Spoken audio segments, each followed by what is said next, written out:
Hi, this is Adrian from Live to Learn Academy, and today we're going to be going over some trigonometric ladder problems, okay? So last class we did Ferris wheel problems. This class we're going to be doing ladder problems. Now I took these questions from our students, and these questions are thinking level questions, and I want you guys to know this because these are questions that can appear on the thinking sections of your test, okay? So let's go through the first one. A 15-meter ladder is leaning against the wall in an unsafe position, and if it makes an angle of less than pi over 2 radians with the wall.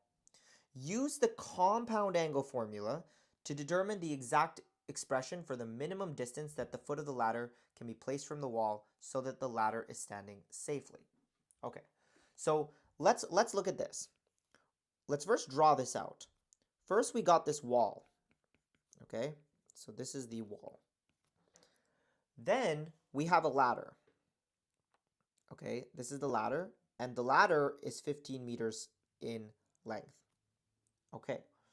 And if it makes an angle of less than pi over 12 with the wall, it becomes in an unsafe position. So what we're really trying to do here is we're trying to find an exact expression, okay? Notice an exact expression for the minimum distance that the foot of the ladder can be placed from the wall so that the ladder is standing safely. So we're going to label this base as x, okay? And what we're going to do is we're going to say sine pi over 12 is equal to opposite, which is x, over the hypotenuse, which is 15. Okay, now here's the thing.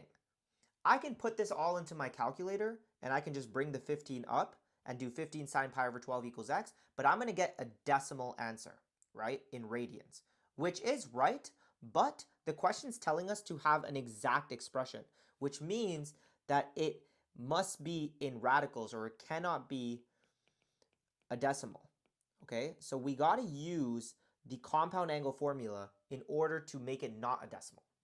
So the question we have to do is we got to take this sine pi over 12 and we got to make it into something else.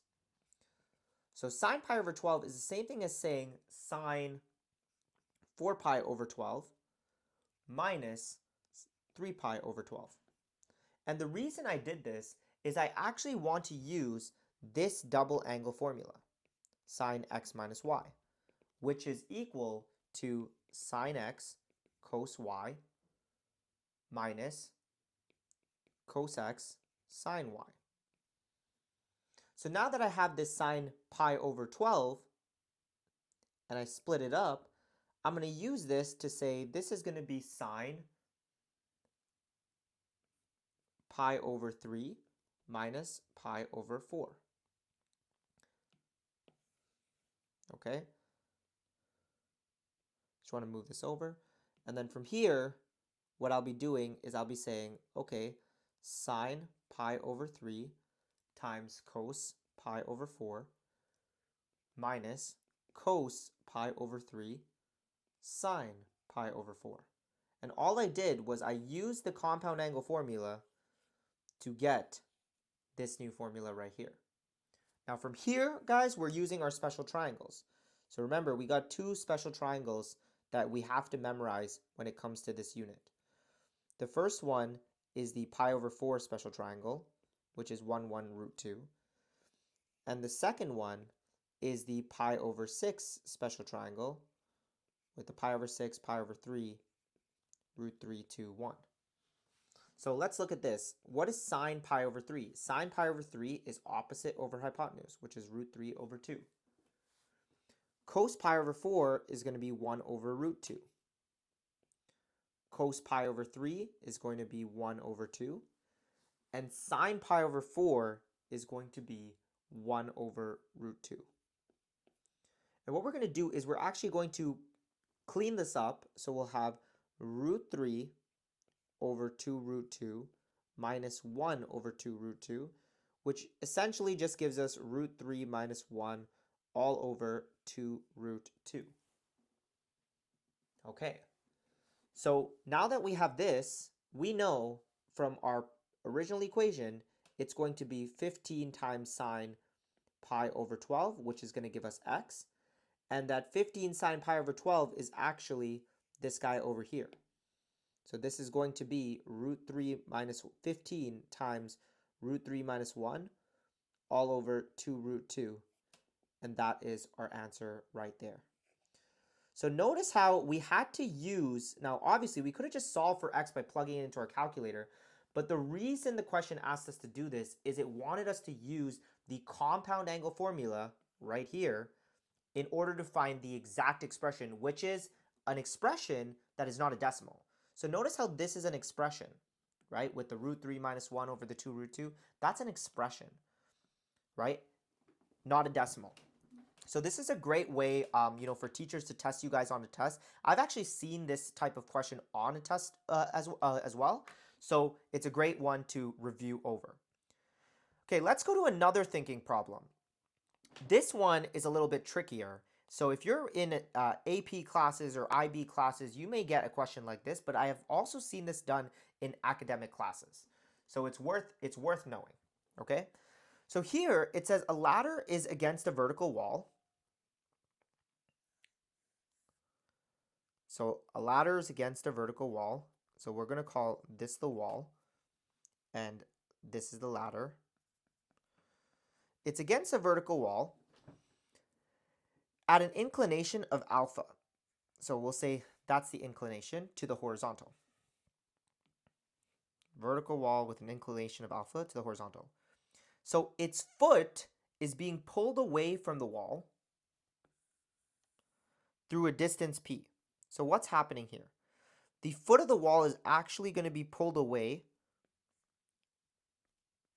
a distance of p.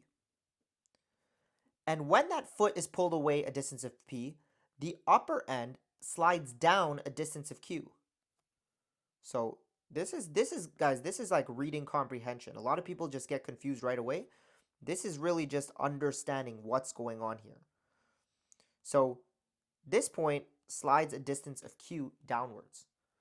So notice when the ladder slides, we end up having a new triangle. I'll actually put this new triangle in red.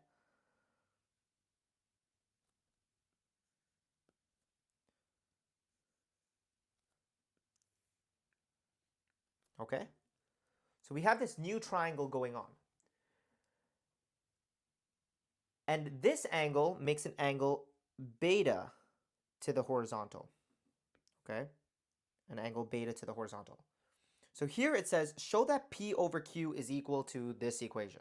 Cos beta minus cos alpha over sine alpha minus sine beta. So this is the understanding of the question. And this is really important with ladder questions, is you always want to draw it out. Okay? If you draw it out, it's going to help you understand this a lot more. So what I want to do here is I want to create some labels so we can create some questions. Okay? So I'm going to label this length C and D, which is the original ladder position. And the new length, I'm going to label it as A and B.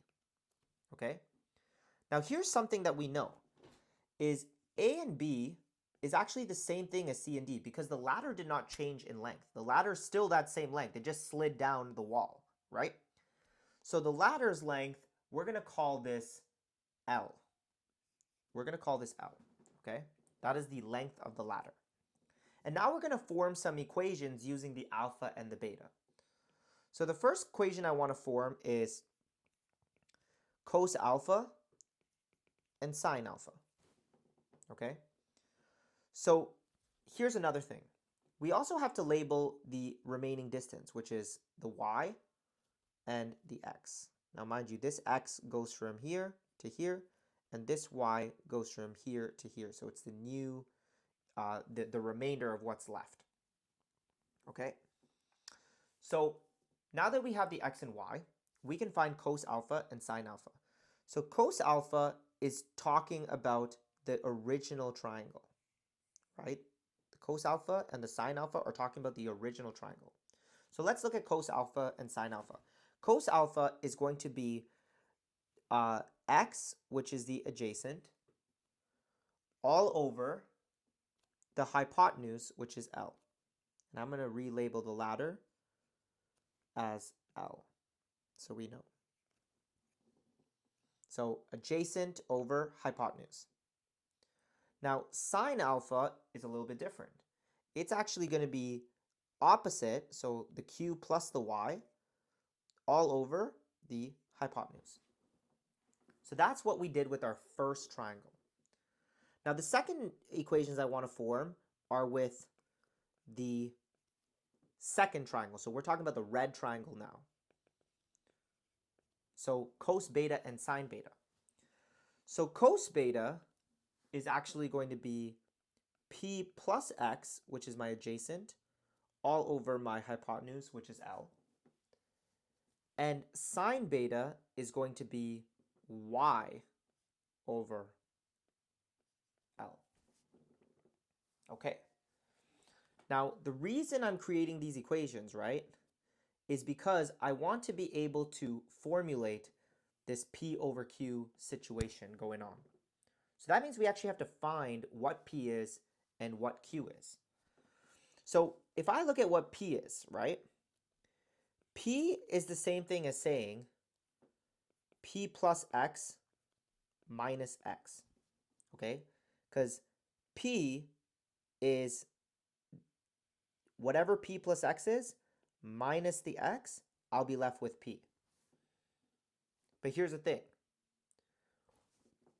P plus X minus X.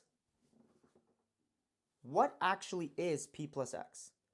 P plus X, if I rearrange this equation, P plus X is just equal to L cos beta. So this becomes L cos beta minus X. What is X? X is just going to be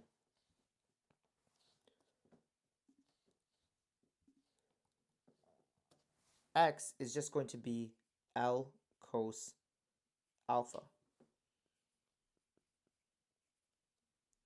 So that's what my P is going to be. Now, what about my Q? My Q is going to be Q plus Y. So I'll actually put it in lowercase q, so it's easier to understand. Q plus Y minus Y. So what is my Q going to be? Q plus Y is just what we have here. Q plus Y is equal to L sine alpha. So L sine alpha minus Y. What is Y? Y, if I rearrange this equation, is L sine beta. And there we have it. We have an equation for P and an equation for Q. Now what we got to do is we got to say, okay, well, what is P over Q? So it'll be L cos beta minus L cos alpha all over L sine alpha minus L sine beta. And if we factor out the L, we're going to be left with cos beta minus cos alpha all over L sine alpha minus sine beta. And there we have the L's will cancel each other out. And then we're just left with the answer, which is cos beta minus cos alpha all over sine alpha minus sine beta. And that's how we prove it. So notice how with this specific question, the way you got to do it is you have to draw it out.